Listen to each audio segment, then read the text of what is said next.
Film की शुरुआत में एक लड़की दिखती है जो रेगिस्तान घूमने जा रही है। उसे नहीं पता कि आगे उसके साथ क्या होगा।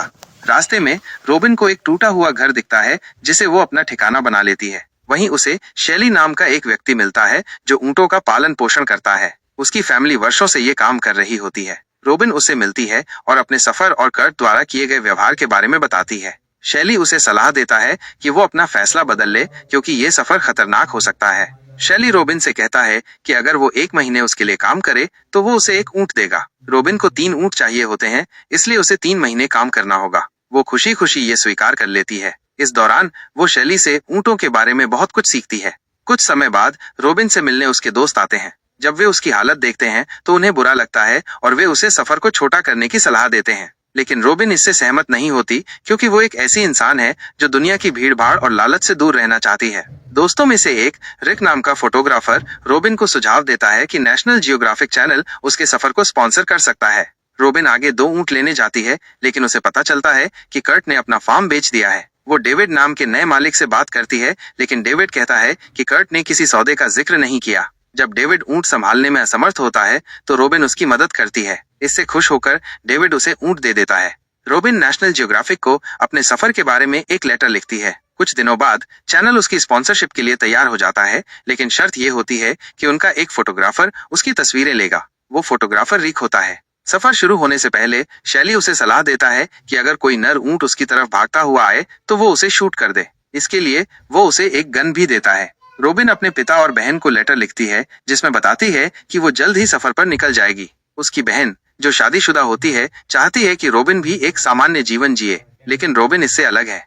आखिरकार नेशनल जियोग्राफिक द्वारा स्पॉन्सरशिप की पुष्टि हो जाती है। रिक रोबिन के लिए जरूरी सामान लेकर आता है। रोबिन अपने सफर के लिए तैयार होती है और अपनी फैमिली और शैली से अलविदा कहती है। उसकी ऊंटनी, जो गर्भवती थी, अब एक बच्चे को जन्म दे चुकी है। 3 ऊंट, ऊंटनी का बच्चा और रोबिन का कुत्ता सभी इस सफर पर निकलते हैं। रास्ते में रोबिन छोटे छोटे गांवों में रुकती है। रिक उसकी तस्वीरें लेता है और धीरे धीरे उसकी कहानी अखबारों में छपने लगती है। 29 दिनों तक चलते हुए वो माउंट ओल्गा पार्क पहुंचती है, लेकिन पार्क रेंजर्स उसे अंदर जाने से मना कर देते हैं, जिससे उसे सफर और लंबा करना पड़ता है। रात वहीं बिताने का फैसला करती है। बताती है माउंट ओल्गा के करीब रिक उसकी कुछ तस्वीरें लेता है और अगले दिन रोबिन अपना सफर शुरू कर देती है। रिक कभी कभार ही उसे मिलता है। असल में रोबिन को तस्वीरें लेना पसंद नहीं होता, लेकिन रिक हर वक्त उसकी तस्वीरें खींचता रहता है। एक दिन बहुत बड़ा तूफान आ जाता है और रिक रोबिन की मदद करने के बजाय उसके फोटो निकाल रहा होता है, जो बात रोबिन को बिल्कुल भी अच्छी नहीं लगती और वो उस पर बहुत गुस्सा करती है। इसके बाद कई दिन गुजर जाते हैं। रोबिन अपना सफर जारी रखती है। इस सफर में कुछ दिन उसके लिए बहुत मुश्किल होते हैं तो कुछ दिन बहुत अच्छे। ऐसा करते करते 2 महीने गुजर जाते हैं। रोबिन के ऊंट अभी तक सही सलामत होते हैं, लेकिन रोबिन बहुत थक गई होती है और साथ ही बहुत कमजोर भी। अब एक दिन जब वो सोकर उठती है तो उसके सभी ऊंट गायब होते हैं। वो काफी परेशान हो जाती है और उस रेगिस्तान में अपने ऊंटों को ढूंढने लगती है। काफी देर तक ढूंढने के बाद उसे अपने ऊंट मिल जाते हैं और उसके बाद वो अपना गुस्सा अपने ऊंट पर निकालती है। अब इसके बाद वो एक गांव में पहुंचती है। रिक और उसका एक साथी वहां पर रोबिन का इंतजार कर रहे होते हैं। वह 1-2 दिन इसी गांव में बिताती है। अगले दिन रोबिन को बताया जाता है कि उसके रास्ते में एक ऐसा इलाका आएगा जहां के लोग उस जमीन को पाक मानते हैं और किसी बाहरी औरत को वहां जाना मना है। इसका मतलब कि रोबिन को फिर से घूमकर जाना होगा। इसके बाद रोबिन न चाहते हुए भी लंबा रास्ता चुनती है। यह रास्ता इतना खतरनाक होता है कि यहाँ पर रोबिन की जान भी जा सकती है, लेकिन रोबिन फिर भी हिम्मत नहीं हारती। वो लगातार आगे बढ़ती रहती है। एक दिन जब वो रास्ते में आराम करने के लिए बैठती है तो उसे 3 नर ऊंट अपनी तरफ आते हुए दिखते हैं। तभी रोबिन को सैली की बात याद आ जाती है और तभी वो अपनी गन निकालती है और उनमें से 2 ऊंटों को मार देती है। हालांकि ये करते हुए उसे बहुत दुख होता है। इसके बाद जब वो आगे बढ़ रही होती है तो रास्ते में उसे एक नदी दिखाई देती है जहां वो अपने जानवरों और खुद को भी नहलाती है। तभी वहां पे कुछ लोग आते हैं। इनमें से 3 आदिवासी और एक ऑस्ट्रेलियन होता है। इस आदमी का नाम जोसेफ होता है। रोबिन जब अपने सफर के बारे में इन्हें बताती है तो उन्हें काफी हैरानी होती है। जोसेफ कहता है कि जो रास्ता तुमने चुना है वहां पर गहरी खाई है, तुम वहां पर भटक जाओगी। रोबिन उसे बताती है कि मैं सीधे रास्ते से नहीं जाऊंगी क्योंकि यहाँ के लोग जमीन को पाक मानते हैं। तब जोसेफ रोबिन की मदद करता है। वो अपना एक आदिवासी साथी जिसका नाम एडी है उसे इस सफर में साथ भेजता है। यह आदिवासी थोड़ी बहुत इंग्लिश भी जानता है और अपनी लैंग्वेज में भी बातें करता है। अब ये आदमी कुछ दिन रोबिन के साथ रहता है। इसके बाद रास्ते में रोबिन की मुलाकात एक मशहूर ट्रैवलर से होती है जिसका नाम ग्लैन होता है। रोबिन उसके साथ रहती है और उसे अपने सफर के बारे में बताती है। साथ ही वो उससे मदद भी मांगती है।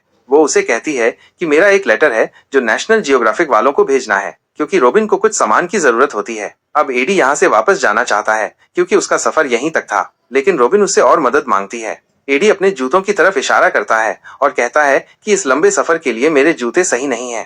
तब रोबिन ग्लैन से जूते लेकर देती है। इसके बाद कई दिन गुजर जाते हैं। ये लोग अपना सफर जारी रखते हैं।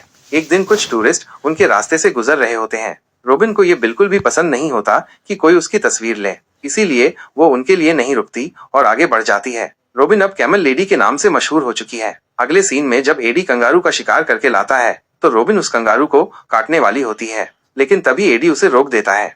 वो कहता है कि तुम्हें यहाँ के रूल्स नहीं तोड़ने चाहिए, यानी कि औरत किसी जानवर को नहीं काट सकती। 20 दिन के बाद रोबिन और एडी एक और गांव में पहुंच जाते हैं, जहां रिक उनका इंतजार कर रहा होता है। अब एडी का सफर यहीं खत्म हो जाता है क्योंकि वो उससे आगे नहीं जा सकता। लेकिन आगे रोबिन के रास्ते में एक ऐसा रेगिस्तान आने वाला होता है जहाँ पानी बिल्कुल नहीं होता।